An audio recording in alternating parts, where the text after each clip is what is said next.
If you had 2 books on your desk to give away to anyone and everyone that walked in your office, what would they be? 12-week year. Oh, great. Okay, sure. so look. Okay, so you started talking about Yeah. look last week, look this week, look Big quarter. 12-week year Okay, person. I read that years ago. Going home with everyone. And, oh my gosh, the second book, what is it? Think Fast, Act Slow? Thinking Fast and Slow. Thinking Fast and Slow.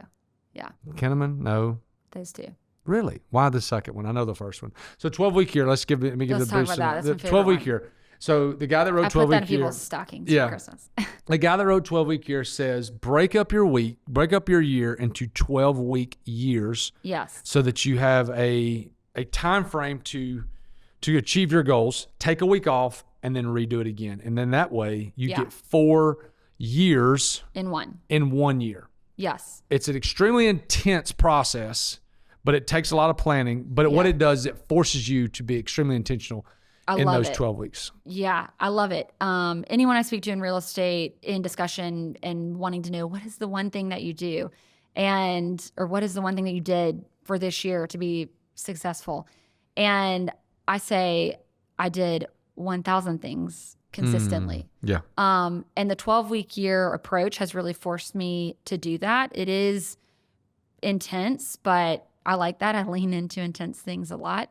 And it's actually very freeing at the same time, because once you're in the process of thinking quarterly, you're really not worried about what happens after that. So at this exact moment, like, I need to get to March 22nd, really March 31st, but I usually like to end the quarter with some sort of week off or vacation, and that's spring break. So for me, it's from now until March 22nd. And I know exactly what goals I want to accomplish during that time. I know which clients I want to have a house and have found a house by then. I know, exactly how I plan to spend my money in that quarter.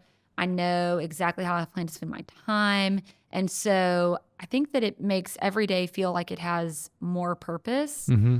And I just find I like setting goals and I like thinking in that way. But when people take the New Year's resolution approach to their business, it just doesn't work. And you find a lot of people on January 3rd that are in the office, writing out lists and reaching out to their clients in real estate, checking in with people and coming up with some sort of probably a social media post or email or something. And they're writing out big sales goals and throwing out numbers. And then you check in with them. And I mean, real estate agents have a short shelf life in the year, but April, and it's like, they're not even on target. They're not even close to hitting their goals. You check in with them by October, they're already checked out for the rest of the year, just waiting to get to January and start that cycle all over again. So I finally find it extremely ineffective. And so for me, and Julia as well, I mean, she really loves the approach because it keeps us constantly tracking.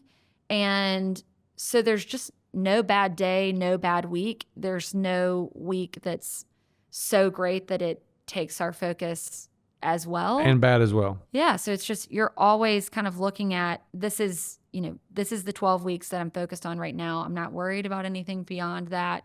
And, I know that if something happened that I wasn't pleased with, I've got the rest of this time in front of me to continue forward towards accomplishing what I want to do.